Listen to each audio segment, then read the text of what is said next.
आप हैं India times के साथ, खबरें सच के साथ। एक झूठ को छिपाने के लिए हजारों झूठ बोलने ही पड़ते हैं। ये बात एक बार फिर साबित हो गई हरियाणा के उप मुख्यमंत्री और आबकारी मंत्री दुष्यंत सिंह चौटाला के शराब पर बार बार बोले गए झूठ से। दुष्यंत की झूठ की क्रोनोलॉजी समझिए कि कैसे उन्होंने एक के बाद एक झूठ लोगों और मीडिया के सामने बोला है। देश के प्रधानमंत्री नरेंद्र मोदी 24 तारीख को पूरे देश में लॉकडाउन का ऐलान करते हैं और 25 तारीख से पूरे देश में राशन, फल, सब्जी से लेकर तमाम दूसरी ज़रूरी दुकानें भी बंद हो जाती हैं। बावजूद इसके हरियाणा में शराब के ठेके खुले रहते हैं। दिल्ली, चंडीगढ़ समेत तमाम पड़ोसी राज्यों में ठेके बंद थे और हरियाणा में ठेके खुले थे। मीडिया ने इस मुद्दे को जोर शोर से उठाया। पूरे देश में हरियाणा सरकार और उप मुख्यमंत्री की खूब किरकिरी हुई। इसी बीच 26 तारीख को दुष्यंत चौटाला एक बड़े न्यूज़ चैनल को इंटरव्यू देते हैं। इंटरव्यू में वो स्पष्ट करते हैं कि ठेके खुले रखने का फैसला इसलिए लिया गया है क्योंकि शराब नहीं मिलने से पीने के आदी लोगों की तबीयत खराब हो सकती है। इससे हॉस्पिटल पर बेवजह का बोझ बढ़ेगा। जब पत्रकार ने उनसे पूछा कि आपको ऐसे चंद शराबियों की चिंता है या 2.5 करोड़ प्रदेशवासियों की, हरियाणा से ज्यादा शराब पीने के आदी लोग पंजाब में हैं, वहां ठेके बंद तो हरियाणा में क्यों खुले हैं? इसका दुष्यंत के पास कोई जवाब नहीं था। दुष्यंत सिंह का पहला झूठ पूरी तरह से क्लीन बोल्ड हो गया। नंबर ऑफ पीपल जो इसको पीते हैं, अगर उनकी चिंता करें, यानी जनता गई भाड़ में, शराबियों की चिंता। उप मुख्यमंत्री ने ठेके खोलने के लिए एक और झूठी दलील पेश की कि अगर ठेके बंद होंगे तो अवैध बिक्री का बढ़ावा मिलेगा। पुलिस पर लॉकडाउन की पालना करवाने के अलावा शराब माफिया को पकड़ने का एक्स्ट्रा दबाव बढ़ेगा।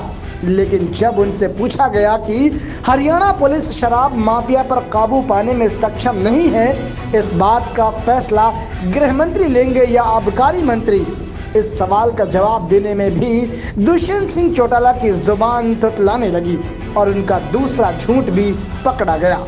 आखिरकार राष्ट्रीय मीडिया में किरकिरी होने के बाद दुष्यंत सिंह चौटाला ने अनमने मन से ठेके बंद करने का फैसला ले ही लिया। लेकिन उनकी मंशा जग जाहिर थी कि वो ठेके खुले रखने के पक्ष में हैं। उप मुख्यमंत्री को अपनी इस मंशा को परवान चढ़ाने का एक और मौका मिला। सर्वदलीय मीटिंग में मुख्यमंत्री की तरफ से 8 अप्रैल को सर्वदलीय बैठक बुलाई गई। इसमें किसानों की फसल खरीद से लेकर गरीबों तक राशन पहुंचाने जैसे तमाम जरूरी मसलों पर चर्चा हुई। विपक्षी दलों कांग्रेस और इनेलो ने जनहित के कई सुझाव सरकार के सामने रखे।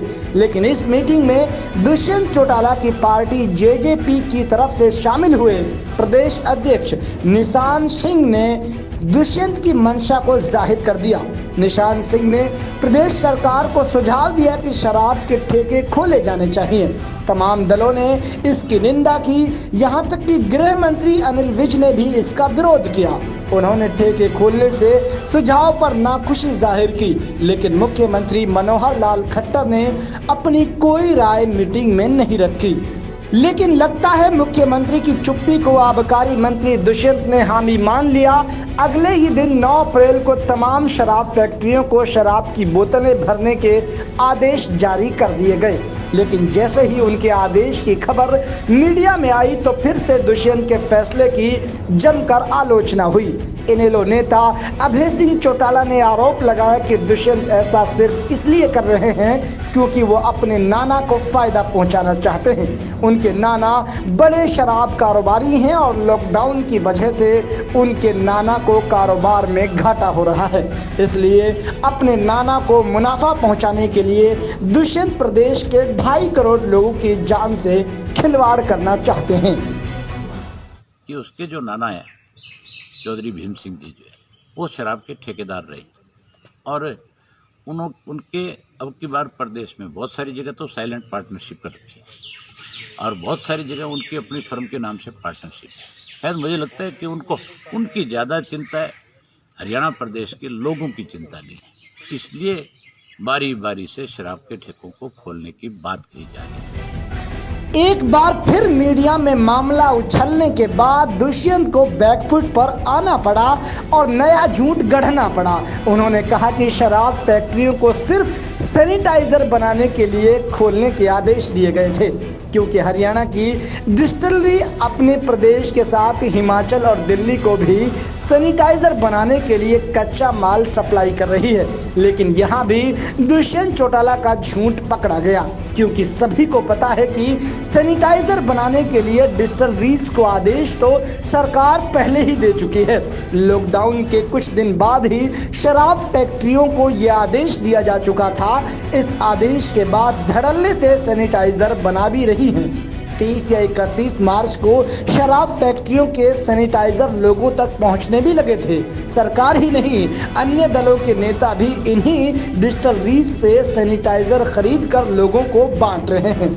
शुरू में शराब फैक्ट्रियों में बनी सैनिटाइजर की बोतल पर लगी मुख्यमंत्री और उप मुख्यमंत्री की फोटो के बाद विवाद भी हुआ था। मुख्यमंत्री ने तो बाकायदा ट्वीट करके बोतल पर उनका फोटो होने पर आपत्ति जताई और फोटो हटाने के लिए कहा था। ऐसे में दुष्यंत चौटाला का शराब कारोबारियों के प्रेम में बोला गया एक और झूठ हर बार की तरह औंधे मुंह गिर गया। इस पूरे मामले के बाद दुष्यंत सिंह चौटाला उप मुख्यमंत्री हरियाणा पर कई सवाल खड़े होते हैं। लॉकडाउन के बाद भी उन्होंने हरियाणा में शराब के ठेके खुले रखने का फैसला क्यों लिया? मीडिया में किरकिरी होने के बाद ही ठेके क्यों बंद किए? ठेके बंद होने पर प्रदेश सरकार को शराब माफिया और अवैध बिक्री का डर क्यों दिखाया, जबकि ये देखना गृह मंत्रालय का काम है, न कि आबकारी मंत्रालय का। इनेलो नेता अभय सिंह चौटाला के आरोपों पर दुष्यंत कोई जवाब क्यों नहीं देते? दुष्यंत क्यों नहीं बताते कि उनके नाना किस चीज का कारोबार करते हैं? सबसे बड़ा सवाल खट्टर सरकार से है।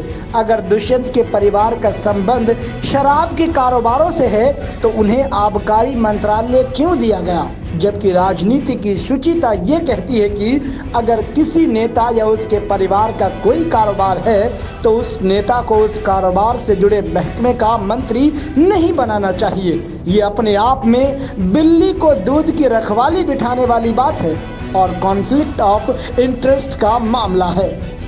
Bureau report, news India times, Chandigarh.